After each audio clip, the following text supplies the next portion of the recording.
Good morning, students. Today we are discussing about the class at chapter number 11, Force and Pressure. We already discussed about this chapter in previous video. Okay, so today we will revise this chapter. So firstly we will discuss about the force. So question will come, what is the force? So force is the push or pull on an object. That means force क्या होता है? Force क्या होता है? या तो पुल की form में होता है या पुश की फॉर्म में होता है. But this definition is valid from only eighth class. But according to higher standard, the best definition is the second definition. It is external effort which can change the direction, motion, shape, size of the object in the form of pull and push. Okay, so that means second definition में force की definition क्या, force क्या बता रहा है कि force एक ऐसा एक्सटर्नल एफर्ट होता है जो कि किसी भी ऑब्जेक्ट की डायरेक्शन को चेंज कर सकता है, मोशन को चेंज कर सकता है, साइज को चेंज कर सकता है. किसकी फॉर्म में? पुल एंड पुश की फॉर्म में. दैट मीन्स जो भी फोर्स अप्लाई होगा तो किस फॉर्म में होगा? या तो पुल की फॉर्म में होगा या पुश की फॉर्म में होगा. Okay, so let us understand. ठीक है, अब यहाँ पे देखो आप, here the force is applied by the man on the car. ये क्या कर रहा है? कार को पुश कर रहा है. ये ये देखो, ये इसको का ये जो बॉक्स का ये इसको पुल कर रहा है. यहाँ पे हॉकी मैन क्या कर रहा है? हॉकी मैन बॉल को क्या कर रहा है? पुश कर रहा है, पुल कर रहा है. ये यहाँ पे इसको पुल कर रहा है या पुश कर रहा है? पुश कर रहा है. ओके, ये हॉर्स इसको राइड कर रहा है. ठीक है, तो ये सब ये भी क्या कर रहा है? पुल कर. तो दैट मीन जो भी फोर्स अप्लाई होगा that is in the form of pull या पुश. एक तो पुल की फॉर्म में हो गया, तो दैट मीन्स ये कंक्लूजन निकलता है कि जो फोर्स लगेगा या तो वो पुश की फॉर्म में लगेगा या पुल की फॉर्म में लगेगा. दोनों टर्म्स में लगेगा. ठीक है, तीसरी टर्म्स में फोर्स नहीं लगेगा. ठीक है, और यदि हम फोर्स को क्लासीफाई किए करें तो फोर्स कितनी तरह से क्लासीफाई हो सकता है? दो तरीके से. एक तो अकॉर्डिंग टू बैलेंसिंग और अकॉर्डिंग टू फिजिकल कांटेक्ट. ठीक है, और ये फिजिकल कांटेक्ट के अकॉर्डिंग हम क्लासीफाई करें फोर्स को तो दो तरह का होता है, कांटेक्ट फोर्स और नॉन कांटेक्ट फोर्स. और यदि हम बैलेंसिंग के अकॉर्डिंग क्लासीफाई करें तो दो तरह का होता है, बैलेंसिंग फोर्स और imbalancing force. Okay, so force are due to interaction. So force कब लगेगा? जब दो ऑब्जेक्ट के बीच में इंटरेक्शन होगा. The force interaction of an one object on another object result in a force between the two object. Let us consider, यहाँ पे ये क्या, ये पर्सन क्या कर रहा है? कार को क्या कर रहा है? पुश कर रहा है. तो ये कार किस डायरेक्शन में जाएगी? यदि इसके फोर्स की वैल्यू ज़्यादा होगी तो, मोर देन होगी तो इस डायरेक्शन. ओके, तो देखो, if man stand behind a car the car does not move. If pushes the car he apply force and the car begin to move in the direction of applied force. ठीक है, यदि ये इस direction में force apply करेगा तो क्या होगा? कार इस डायरेक्शन में मूव होगी. लेकिन कंडीशन क्या आ गई इसमें? कंडीशन ये आ गई इसमें कि इसका फोर्स, जो फ्रिक्शन फोर्स इन दोनों के बीच में, ये जो टायर, जो व्हील है और जो सरफेस, इसके बीच में जो फ्रिक्शन फोर्स लग रहा है उसके कंपेयर में जो ये मेन एक्सटर्नल फोर्स अप्लाई कर रहा है उसकी वैल्यू क्या होनी चाहिए? ज़्यादा होनी चाहिए. ओके, सो अब यदि मैं बात करूं आगे, एक्सप्लोरिंग फोर्सेस. एक्सप्लोरिंग का मतलब क्या होगा कि वही जो मैंने बताया था आपको कि बैलेंस मतलब फोर्स को दो तरह से क्लासिफाई कर सकते हैं अपन. तो बैलेंसिंग के अकॉर्डिंग और एक फिजिकल कॉन्टेक्टिंग. ठीक है, तो एक्सप्लोरिंग फोर्स है ये वही है जो बैलेंसिंग और इम्बैलेंसिंग. यदि दो फोर्स यदि दैट मीन्स किसी भी ऑब्जेक्ट पर हम फोर्स अप्लाई कर रहे हैं और वो बैलेंस है, दैट मीन्स ऑब्जेक्ट क्या होगा, रेस्ट कंडीशन में होगा। और किसी भी ऑब्जेक्ट पर हम नहीं, या फिर जैसे कि हम कोई एक्सटर्नल फोर्स अप्लाई करिए, या कहीं से इन्वायरमेंट से कोई फोर्स अप्लाई हो रहा है और वो मतलब दैट मीन्स वो रेस्ट कंडीशन में ऑब्जेक्ट, तो क्या होगा, ऑब्जेक्ट पे कौन सा फोर्स लग रहा है, बैलेंसिंग फोर्स। बिकॉज जो सारे जो ऑल द फोर्सेस का जो नेट वैल्यू आ रही है वो क्या आ रही है, जीरो। दैट मीन्स उसके उस ऑब्जेक्ट के ऊपर जो भी फोर्स लग रहे हैं वो क्या होंगे, सारे balancing force. Late us consider ये ऑब्जेक्ट है आपका, ठीक है, ये रेस्ट कंडीशन में, इस पे मैं इधर भी फोर्स लगा रहा हूँ, इधर भी फोर्स लगा, 5 न्यूटन का, 5 न्यूटन का। तो 5 न्यूटन इस डायरेक्शन में लग रहा है और 5 न्यूटन ही इस डायरेक्शन में लग रहा है। तो दैट मीन्स क्या हुआ, इधर प्लस माना हमने, इधर माना, तो 5 प्लस और 5 माइनस कितना हो गया, जीरो। दैट मीन्स इस पे जो भी फोर्स लग रहा है वो जीरो लग रहा है। लेट अस कंसीडर इसका वेट 5 न्यूटन है, तो ये इधर से भी कितना लगेगा, 5 न्यूटन। इस वजह से यहाँ भी कितना हो जाएगा, ये जीरो। तो इस वजह से क्या होगा, दैट मीन्स ये ऑब्जेक्ट रेस्ट कंडीशन में होगा। तो दैट मीन्स दैट कंक्लूजन ये निकलता है कि यदि कोई ऑब्जेक्ट रेस्ट में, तो दैट मीन्स उसके ऊपर जो फोर्स अप्लाई हो रहे हैं उनका यदि मैं नेट यानी रिजल्टेंट फोर्स निकालूंगा, तो दैट मीन्स वो क्या आएगा, जीरो। ठीक है, तभी तो ऑब्जेक्ट रेस्ट कंडीशन में है। दैट और यदि हम अनबैलेंसिंग फोर्स की बात करें, तो अनबैलेंसिंग फोर्स क्या होगा, यदि लेटेस्ट कंसीडर मैंने किसी ऑब्जेक्ट पर, या कोई ऑब्जेक्ट रनिंग कंडीशन में, तो दैट मीन्स उसके ऊपर जो फोर्स लग रहे हैं वो क्या है, अनबैलेंस है, तभी तो एक पर्टिकुलर डायरेक्शन में रनिंग कर रहे हैं।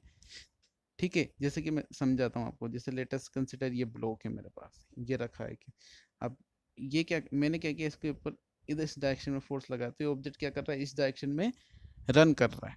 क्या कर रहा है, इस डायरेक्शन में रन कर रहा है। तो दैट मीन्स इस डायरेक्शन, इसमें मैं इधर से फोर्स अप्लाई कर रहा हूँ, लेटेस्ट कंसीडर 5 न्यूटन का। ठीक है, तो ये ऑब्जेक्ट इस डायरेक्शन में रन कर रहा है।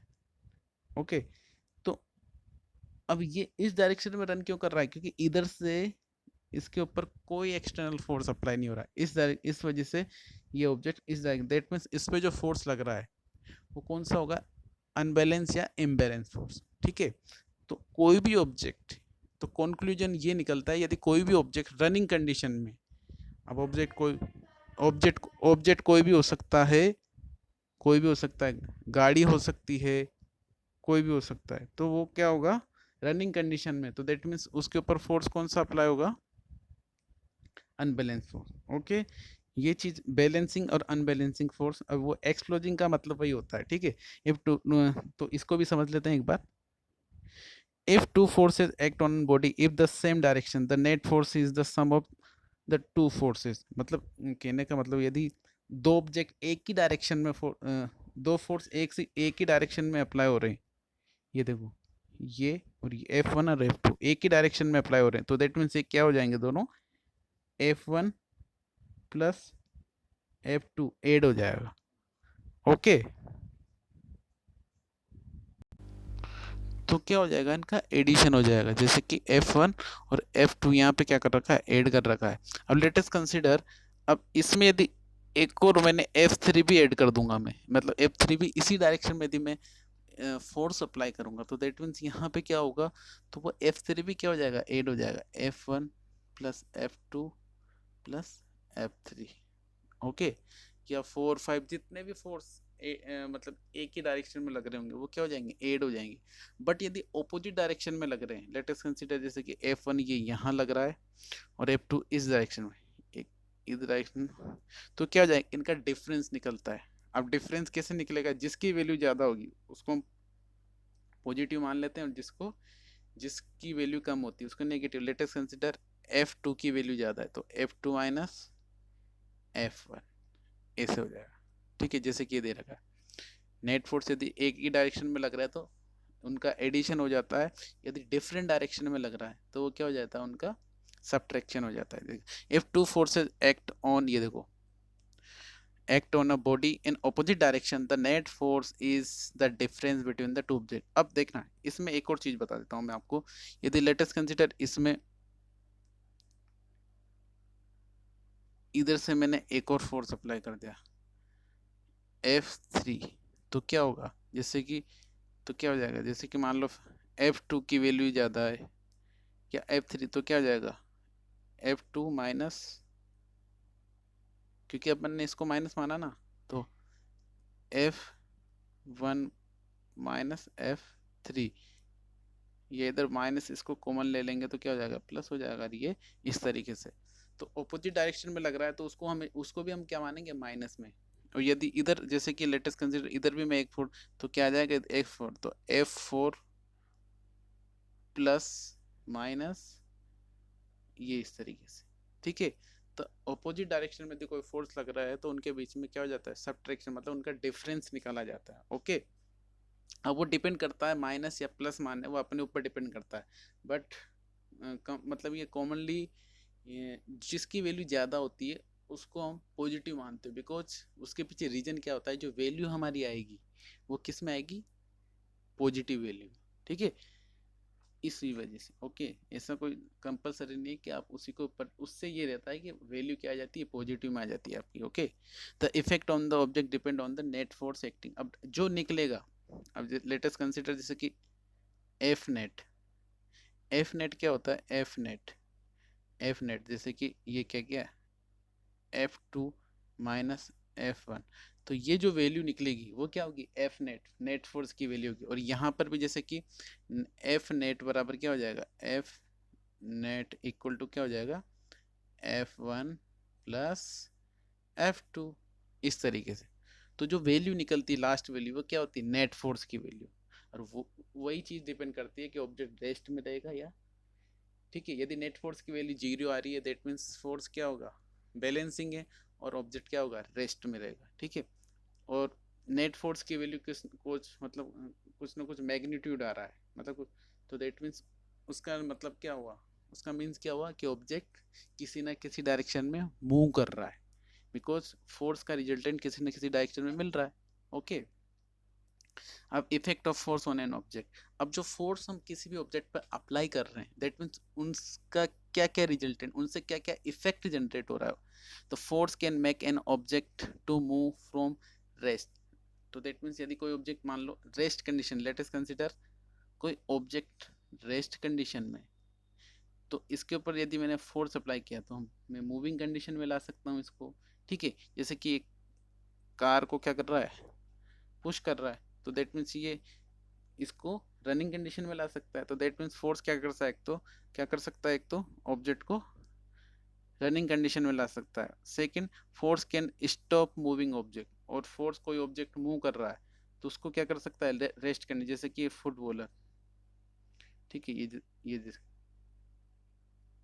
देखो, ये फुटबॉलर इसने क्या किया, अब ये बॉल को रोक लिया, गोलकीपर जो होता है। Force can change the speed of, latest consider कोई ऑब्जेक्ट बहुत फास्ट चल रहा है तो हम एक्सटर्नल फोर्स अप्लाई करके उसको स्टॉप कर सकते हैं। मान लो कोई बॉल क्या हो रही है, बहुत फास्ट मूव कर रही है, तो अपन ने क्या किया, उसको पेड़ से उसके ऊपर एक्सटर्नल एफर्ट लगाया और उसकी स्पीड को क्या कर दिया, थोड़ा कम कर दिया। या कोई जैसे मान लो हम साइकिल बाइसिकल को क्या कर रहे हैं, राइड कर रहे हैं, तो उस पर जैसे पेडल यदि हम फास्ट लगाएंगे तो क्या होगा, जो हमारी बाइसिकल होगी वो फास्ट चलेगी, यदि हम उसमें पेडल को स्लोली ड्राइव करेंगे तो क्या होगा, वो साइकिल धीरे चलेगी। तो वो जो हम पेडल के ऊपर क्या कर रहे हैं, एक तरह से फोर्स से अप्लाई कर रहे हैं, ठीक है। Force can change the direction of object, और फोर्स क्या कर सकता है, डायरेक्शन, जैसे कि आपने क्रिकेट देखा होगा, जैसे बैट के बॉल टच होती है तो जिस डायरेक्शन में हमारा बैट होता है उस डायरेक्शन में बॉल चली जाती है। दैट मीन्स क्या, अब देखो बॉल के बॉलर होता है वो सीधे सीधी डायरेक्शन में फेंकता है, बट जो हमारा बैट होता है उसको क्या कर देता है, चेंज कर देता है। दैट मीन्स तो फोर्स क्या कर सकता है, डायरेक्शन भी चेंज कर सकता है। Force can change the shape of an object, और फोर्स क्या भी कर सकता है, शेप भी चेंज कर सकता है। जैसे कि ये यहाँ पे ये रोटी बन रही चपाती, ठीक है, इसको शेप को चेंज किया जा रहा है, ठीक है। तो दैट मीन्स फोर्स के थ्रू हम क्या कर सकते हैं, किसी भी ऑब्जेक्ट की शेप को भी, तो ये इफेक्ट हम फोर्स के थ्रू ला सकते हैं, या फोर्स के थ्रू किसी ऑब्जेक्ट में ये इफेक्ट हो सकते हैं। Okay, types of forces. अब मेनली फोर्स कितने टाइप्स का होता है, टू टाइप्स का, कॉन्टेक्ट फोर्स और नॉन कॉन्टैक्ट फोर्स। अब देखो कंक्लूजन, देखो अब कॉन्टैक्ट फोर्स क्या होता है, if two body are in contact, then the force is exerted is known as contact force. And non contact force, if the if two body are not in physical contact, then the force is exerted, that is called non contact force. मतलब कोई body touch में आ रही है और उसके ऊपर force apply, मतलब physical contact में आ रही है और उनके ऊपर कोई फोर्स अप्लाई हो रहा है, दैट मीन्स वो कौन सा होगा, कांटेक्ट। मतलब दो ऑब्जेक्ट फिजिकल कांटेक्ट में नहीं आ रहे बट फिर भी उनके ऊपर कोई एक्सटर्नल फोर्स अप्लाई हो रहा है, दैट मीन्स वो कौन सा होगा, नॉन कॉन्टैक्ट फोर्स। जैसे कि आप कॉन्टैक्ट फोर्स के यदि मैं बात करूं, मस्कुलर फोर्स या फोर्स ऑफ फ्रिक्शन, ठीक है।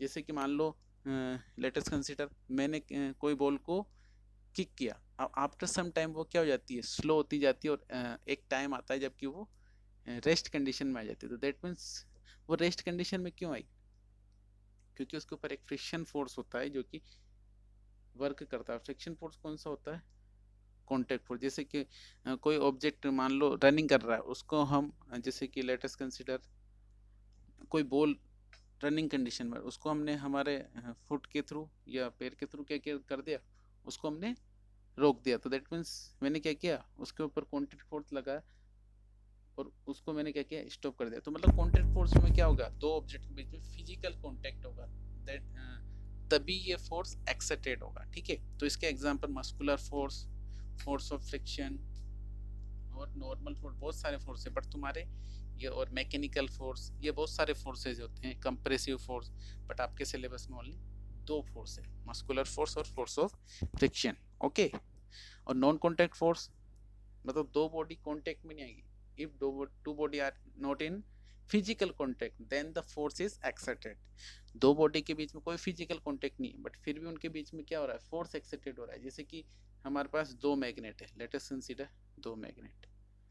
अब ये दो पोल होते हैं, साउथ पोल और नॉर्थ पोल, और नॉर्थ पोल साउथ। अब मैं इसको इन दोनों को यदि मैं पास लाऊंगा, दोनों को पास लाऊंगा तो क्या होगा, उनके बीच में फोर्स एक्सर्टेड होगा, कौन सा, repulsive force. Because same poles क्या करते हैं, रिपेल करते हैं, तो ये दोनों क्या करेंगे, एक दूसरे को दूर भेजेंगे, रिपेल करेंगे। तो दैट मीन्स दोनों के बीच में फिजिकल कांटेक्ट नहीं है बट फिर भी क्या हो रहा है, फोर्स एक्सर्ट हो रहा है। तो ऐसे फोर्स को क्या बोलेंगे, नॉन कांटेक्ट फोर्स, ओके। इसके magnetic force, electrostatic force, gravitational, nuclear force, तो बहुत सारे फोर्स होते हैं, ठीक है। तो मस्कुलर फोर्स, अब मस्कुलर फोर्स कौन सा होता है, the force is exerted by the muscles. जो मसल्स के थ्रू जो फोर्स एक्सर्टेड होता है, अब कोई भी चीज को जैसे कि हम लिफ्ट करते हैं, जैसे कि मान लो आप जिम वगैरह जाते हो तो वहां पे जो डंबल्स होते हैं उनको आप लिफ्ट करते हो, तो उसमें क्या, उसमें कौन आपको हेल्प कर रहा है, आपके मसल्स। तो दैट मीन्स वो मसल्स उसके ऊपर क्या कर रही है, एक फोर्स अप्लाई कर रही है, जिसको हम क्या बोलेंगे, मस्कुलर फोर्सेस, ठीक है। मसल्स के थ्रू जो भी वर्क हो रहा है, तो दैट मीन्स वो क्या हो रहा है, एक तरह से फोर्स ही तो अप्लाई हो रहा है, तो उसी को क्या बोलेंगे हम, muscular. The force is applied by the muscles. और इसके एग्जांपल जैसे कि ये बाइसिकल चला रहा है और ये जैसे कि ये हॉर्स क्या कर रहे हैं, इसको लिफ्ट पुल पुल कर रहे हैं, ये क्या कर रही है, जंप कर रही है, ठीक है, लड़की गर्ल्स। और ये केमल इसको क्या कर रहा है, पुल कर रहे हैं। तो ये सब कौन सा फोर्स लगा रहे हैं, और ये मेनली ये जो एनिमल्स और ये ह्यूमन बींग के द्वारा लगाया जाता है, ठीक है। फोर्स ऑफ फ्रिक्शन, और फोर्स ऑफ फ्रिक्शन के बारे में मैंने आपको बहुत डिटेल में बताया था, ठीक है, फिर भी मैं बता देता हूँ। फ्रिक्शन फोर्स क्या होता है, friction force is the opposing force which opposes the relative motion between the two contact surface। देखो फ्रिक्शन फोर्स क्या होता है, एक तो हिडन फोर्स होता है और ये किसका टाइप है, कॉन्टेक्ट फोर्स है। तो दो बॉडी जब कॉन्टेक्ट में आएगी तभी ये फोर्स एक्सर्टेड होगा। तो लेट तो और ये क्या होता है, ऑपोजिंग फोर्स होता है। जिस डायरेक्शन में आप मान लो कोई भी ऑब्जेक्ट मूव करेगा, मतलब ये क्या करता है, रिलेटिव मोशन को अपोज कर रहा है, तो अपोज करता है। तो दैट मीन्स क्या होगा, यदि जो ऑब्जेक्ट मूव कर रही होगी तो जो उसके कांटेक्ट में जो सरफेस होगी ना, उसको उस मूविंग ऑब्जेक्ट के ऊपर एक फोर्स अप्लाई करेगी किस डायरेक्शन में, उसकी मूविंग डायरेक्शन के अपोजिट डायरेक्शन में। लेट अस कंसीडर ये आपकी कोई बॉल है, ठीक है, इस डायरेक्शन में मूव कर रही है, तो ये जो किसके टच में आ रहा है, ये इस अर्थ की सरफेस के, ग्राउंड की सरफेस के। तो यदि बॉल इस डायरेक्शन में मूव कर रही है तो ये फ्रिक्शन फोर्स इस डायरेक्शन में मूव करेगा, इस डायरेक्शन में क्या करेगा, इसके ऊपर एक फोर्स अप्लाई करेगा। वही फोर्स कौन सा होता है, फ्रिक्शन फोर्स। ठीक है, तो फ्रिक्शन फोर्स क्या होता है, friction force is the force which opposes the motion of an object over a surface. और ये फोर्स कब एग्जिस्ट करेगा, जब दो ऑब्जेक्ट कांटेक्ट में आएंगे। ठीक है, ये चीज ध्यान रखना। और ये अपोजिंग फोर्स होता है एक हिडन, ये हमें दिखता नहीं। ठीक है, तो ये हमेशा दो ऑब्जेक्ट के बीच में जो रिलेटिव मोशन होता है उसको क्या करता है, अपोज करता है। ठीक है, तो ये बॉल, तभी तो आपने देखा होगा जब हम बॉल को किक करते हैं तो आफ्टर सम टाइम वो स्लो हो जाती है, देन आफ्टर वो स्टॉप हो जाती है। तो उसके पीछे रीजन क्या होता है, फ्रिक्शन फोर्स। इसी तरीके से ये बाइसिकल, यदि हम जैसे पेडल को फास्टली राइड कर रहे हैं या अप्लाई कर रहे हैं, ठीक है, तो क्या क्या होती है, साइकिल बहुत फास्ट चलती है, बट इसको जब धीरे धीरे मतलब हम पेडल को धीरा मतलब कम कर देते हैं, स्लो कर देते हैं, तो क्या होता है, साइकिल स्लो हो जाती है। तो जो आपका जो व्हील होता है, बाइसिकल का व्हील और जो रोड की जो सरफेस होती है उनके बीच में एक फोर्स जनरेट होता है फ्रिक्शन फोर्स, बिकॉज दोनों कांटेक्ट में आ रही है। तो वो क्या करता है, अपोज करता है। जैसे साइकिल जिस डायरेक्शन में आगे बढ़ रही है उसका क्या करता है, वो अपोज करता है। ठीक है, तो फ्रिक्शन फोर्स क्या होता है, अपोजिंग फोर्स होता है, जो कि क्या करता है, अपोज करता है relative motion between the two contact surfaces. अब non contact force, magnetic force is the force exerted by the magnet. ऐसा फोर्स जो मैग्नेट के थ्रू लगता है। ठीक है, वो फोर्स, और इसमें भी दो तरह के फोल होते हैं। यदि नॉर्थ पोल और नॉर्थ पोल को पास में ले जाएंगे तो मतलब नियर ले जाएंगे तो क्या होगा, रिपेल करेगा। तो दो नेचर का होता है, एक तो रिपल्सिव नेचर और अट्रैक्ट। और डिफरेंट अनलाइक पोल को क्या करेगा, क्या करता है, ये अट्रैक्ट करता है। जैसे कि नॉर्थ और साउथ पोल आपस में क्या होता है, उनके बीच में क्या होता है, अट्रैक्शन होता है। ठीक है, और मैग्नेट, अब देखो मैग्नेट क्या होता है, मैग्नेट क्या होता है, any substance which attract the iron cobalt nickel. ऐसा सब्सटेंस जो कि आयरन कोबाल्ट और निकल को क्या करे, अट्रैक्ट करता है, that is the magnet. Okay, और मैग्नेट की प्रॉपर्टी होती है कि वो आयरन कोबाल्ट और निकल को क्या करता है, अट्रैक्ट करता है, इनको कभी भी रिपेल नहीं करता है। ओके, अब इलेक्ट्रोस्टैटिक फोर्स, देखो जो इलेक्ट्रोस्टैटिक फोर्स होता है वो किसके कारण होता है, due to the imbalancing of the charge, the force due to the imbalancing of the charges. आपने देखा होगा बचपन में जब आप कॉम्बो को रफ करते हो अपने बालों को, और उसको जब जो कागज के जो टुकड़े होते हैं, जो पेपर के टुकड़े उनके पास ले जाते हैं तो क्या होता है, वो अट्रैक्शन हो जाता है। तो वो फोर्स ही कौन सा होता है, इलेक्ट्रोस्टैटिक फोर्स। और किसके कारण होता है, चार्ज के कारण। तो इसकी डेफिनेशन क्या हो जाएगी, द फोर्स ऑफ अट्रैक्शन या रिपल्शन, ये दोनों नेचर का होता है। क्योंकि यदि पॉजिटिव चार्ज होंगे दोनों तो क्या होगा, रिपेल करेगा। और जैसे प्लस प्लस चार्ज होंगे तो रिपेल करेगा ये। और क्या होगा, यदि एक तरफ प्लस चार्ज और एक तरफ माइनस चार्ज तो क्या करेगा, ये अट्रैक्ट करेगा। तो the force due to the imbalancing of the charge is known as electrostatic force. ठीक है, या force due to the charge is known as electrostatic force. जैसे कि वो मैंने आपको एग्जांपल बता ही दिया। और ये जैसे कि रोड को हमने क्या किया, रफ किया, और दूसरी रोड के पास ले जाएंगे तो क्या करेगा, अट्रैक्ट करेगा। और बट दोनों को यदि हम क्या करेंगे, रफ करके और एक दूसरे के पास ले जाएंगे तो क्या होगा, दोनों रिपेल करेगी एक दूसरे को, क्योंकि दोनों में क्या सेम चार्ज आ गया। ठीक है, इस तरीके से।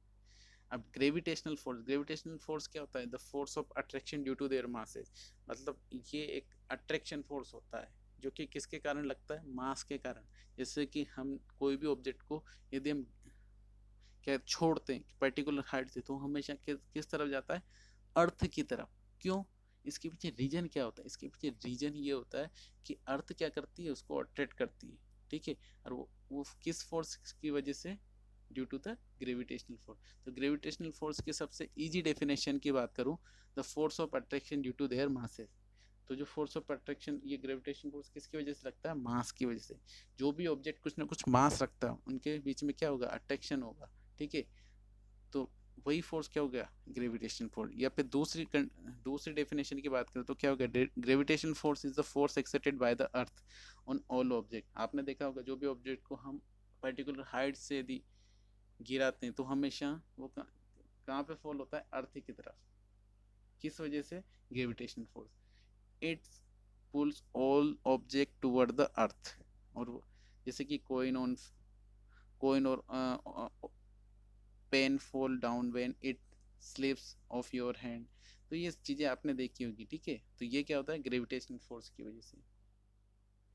ओके, तो ये आपका फोर्स वाला पार्ट कंप्लीट हुआ। ओके, अब आता है प्रेशर। तो प्रेशर होता क्या है? देखो, प्रेशर क्या होता है? फोर्स एक्सर्टेड पर यूनिट एरिया। यदि किसी पर्टिकुलर एरिया पे हम क्या करते हैं, एक्सटर्नल फोर्स अप्लाई करते हैं, तो उसमें क्या होता है? एक प्रेशर अप्लाई होता है, ठीक है। तो प्रेशर की डेफिनेशन क्या हो जाएगी? प्रेशर की डेफिनेशन क्या हो जाएगी? Force acting per unit area is known as pressure. और प्रेशर का फॉर्मूला क्या हो जाता है? P बराबर F अपॉन A, ठीक है। P यहाँ पे क्या है? प्रेशर। और इसको हम, जैसे कि हमने फोर्स को हम किस में मेजर करते हैं? न्यूटन में, ठीक है। और तो इसी तरह यहाँ प्रेशर को हम किस में मेजर करेंगे? पास्कल में, ठीक है। और फोर्स जो था उसको डिस्कवर किसने किया था? न्यूटन ने। तो उन्होंने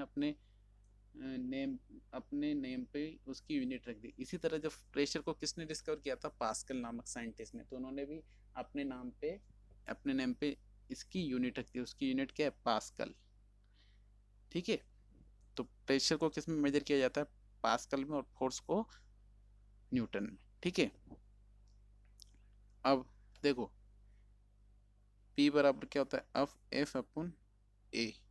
तो देखो, यदि हम एरिया की वैल्यू घटाते हैं तो क्या होगा? प्रेशर बढ़ेगा। लेटेस्ट इसको भूल जाओ, कांस्टेंट है।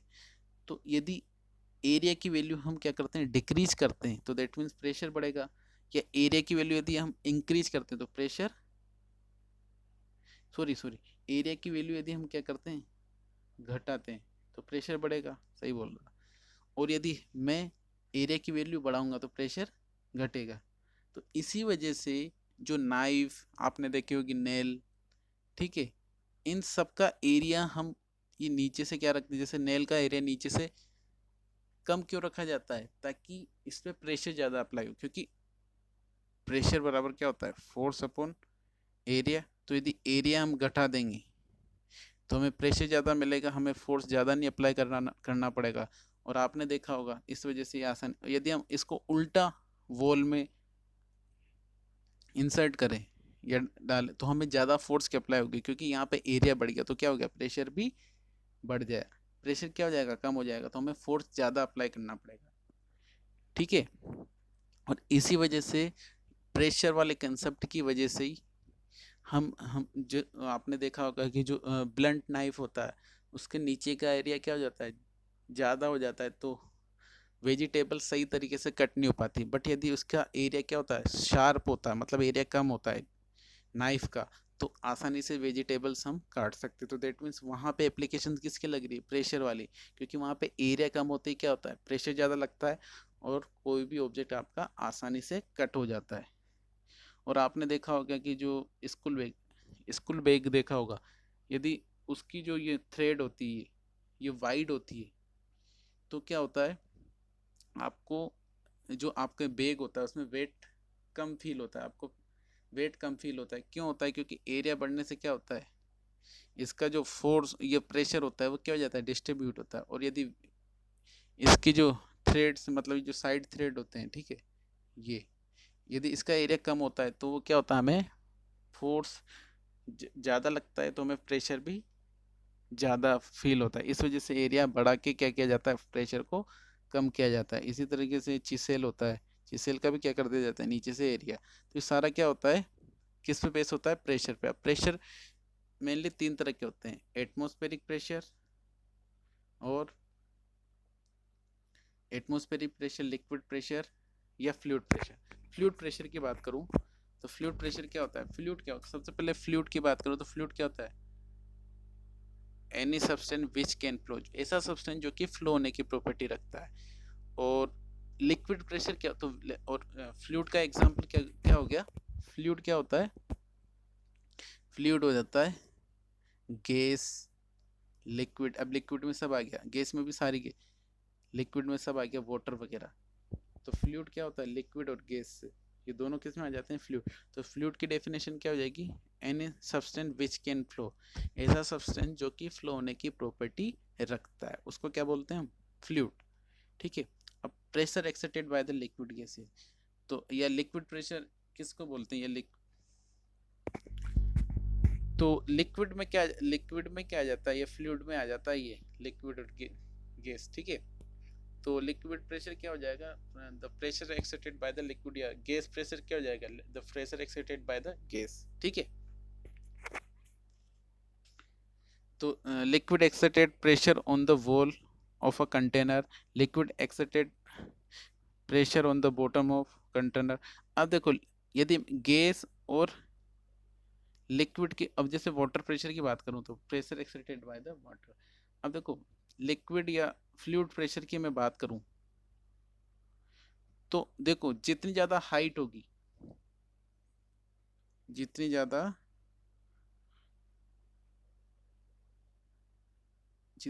हाइट होगी, तो यदि मैं 3 पॉइंट लेता हूं, ए बी सी, इन पे मैंने क्या किया, सेम डायमीटर के होल कर दिए। ठीक है। अब मैंने क्या कर दिया, इनमें तीनों में, इस बीकर में क्या कर दिया मैंने, लिक्विड को। तो देखो, ये क्या करेगा, यहाँ से वाटर को यदि में निकलेगा, यहाँ पे मैंने सेम डायमीटर, तो क्या होगा, वाटर बहुत डिस्टेंस तक ट्रेवल करेगा, और यहाँ पे थोड़ी कम डिस्टेंस ट्रेवल करेगा, और यहाँ से और कम। तो इससे क्या प्रूफ होता है कि जो लिक्विड या गैस का जो प्रेशर होता है, वो यदि हम किस मतलब डीप में जाएं तो प्रेशर डीप पे सबसे ज़्यादा होता है, फिर उससे कम यदि हम ऊपर हाइट पे चढ़ते जाते हैं, यदि डीपनेस में जाएंगे तो प्रेशर क्या होगा, बढ़ेगा, और यदि हाइट में ऊपर जाएंगे तो प्रेशर घटेगा, क्योंकि नंबर ऑफ पार्टिकल्स घट रहे हैं ना, लिक्विड घट रहा है, लिक्विड के पार्टिकल्स भी घटेंगे, तो उनके द्वारा जो प्रेशर अप्लाई हो रहा है या जो फोर्स लग रहा है वो भी क्या होगा, डिक्रीज होगा। तो यदि हम हाइट में ऊपर जाएंगे तो प्रेशर क्या होगा, डिक्रीज, और डेप्थ में नीचे जाएंगे तो इसी वजह से यहाँ पे प्रेशर ज़्यादा है तो डिस्टेंस ज़्यादा ट्रेवल कर रहा है, और यहाँ पे उससे कम पे सबसे कम। तो हाइट के साथ, सॉरी, डेप्थ के साथ साथ क्या होता है, प्रेशर बढ़ता जाता है, किसका, लिक्विड या फ्लूइड का, लिक्विड गैस। ठीक है। इन सब का समझ में आया, ये वही चीज़ दे रखी है। और फिर देखना हो तो मेरे वो जो पुराना वीडियो, उसमें बहुत अच्छी तरीके से समझा रखा है मैंने। ठीक है। उसमें आप क्या देख सकते हो। ठीक है।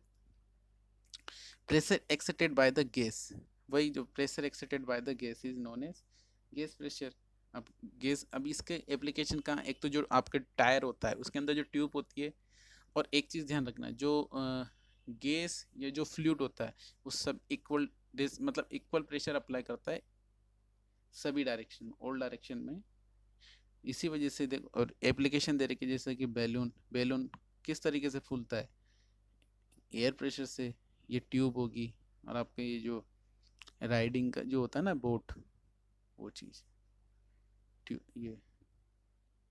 अब एटमॉस्फेरिक प्रेशर क्या होता है, अब सबसे पहले एटमॉस्फेयर क्या होता है, एटमॉस्फेयर क्या होता है, एटमॉस्फेयर किस किस से मिलकर बना होता है, एटमॉस्फेयर में देखो होता क्या क्या है, एटमॉस्फेयर बना होता है gas, air and water vapours, ice particle, जो स्नो पार्टिकल्स होते हैं उनसे मिलकर बना होता है। ठीक है। क्योंकि हमारे एटमॉस्फेयर में यही, तो इन सब से मिलकर क्या होता है, अब वही क्या करते हैं, प्रेशर अप्लाई करते हैं, तो इनके जो प्रेशर अप्लाई होता है वही होता है atmospheric pressure. Atmospheric pressure is the pressure of air around us. ठीक है। तो एटमॉस्फेयर में क्या क्या पाया जाता है, हमारा गैस, एयर, ठीक है, वाटर वेपर्स, ये सब। तो इनके थ्रू जो प्रेशर अप्लाई होता है वही क्या होता है, the pressure exerted by the atmosphere is known as atmospheric pressure. The weight of air column of, तो इस ये भी किस पे डिपेंड करता है, हाइट पे, मतलब पार्टिकल की हाइट कितनी ज़्यादा है। The weight of an air column of the height of the atmosphere and the area 10 centimeter to 10 centimeter is large as 1000 kg। तो मतलब ये भी किस पे डिपेंड करता है, यदि हम डेप्थ में जाएंगे तो क्या होगा, एटमॉस्फेयर बढ़ेगा, एटमॉस्फेरिक प्रेशर, और यदि हम हाइट में जाएंगे तो, क्योंकि ऊपर क्या होता है, जैसे जैसे हम हाइट पे जाते जाते हैं तो क्या होता है, प्रेशर क्या होता जाता है, कम होता जाता है, क्योंकि पार्टिकल्स कम हो जाते हैं ना, इस वजह से। इसी वजह से आपने देखा होगा कि जो माउंटेनर होते हैं वो स्पेशल टाइप्स की सूट्स और क्या पहन के जाते हैं, मास्क, सिलेंडर, ऑक्सीजन सिलेंडर, क्योंकि ऊपर क्या हो जाते हैं, गैस की ऑक्सीजन बहुत कम होती है, क्योंकि गैस पार्टिकल्स ऊपर बहुत कम हो जाते हैं इस वजह से। और जैसे कि आपने देखा होगा एटमॉस्फेयर में जो एस्ट्रोनॉमर्स जाते हैं वो भी क्या होते हैं, स्पेशल टाइप्स ऑफ सूट पहन के जाते हैं, क्योंकि क्या होता है, बाहर का प्रेशर क्या हो जाता है कम, क्योंकि वहाँ पे कोई गैस वगैरह ये नहीं होती, ठीक है। तो बाहर का प्रेशर क्या हो जाता है ज़्यादा कंपेयर टू द अंदर, इस वजह से हमारे जो वेसल्स होती है उनके फटने का ये रहता है उसमें डर, ठीक है। और एट यहाँ पे जब हम अर्थ पे रहते हैं तो क्या होता है, हमारा जो वेसल्स में जो ब्लड का प्रेशर होता है किसके इक्वल होता है, एटमॉस्फेरिक प्रेशर की, इस वजह से वो क्या होता है, नॉर्मल रहता है, ठीक है। तो आई थिंक तुम्हारे ये चैप्टर समझ में आएगा, ओके। और कोई भी डाउट हो तो आप पूछ सकते हो, ठीक है, ओके बाय।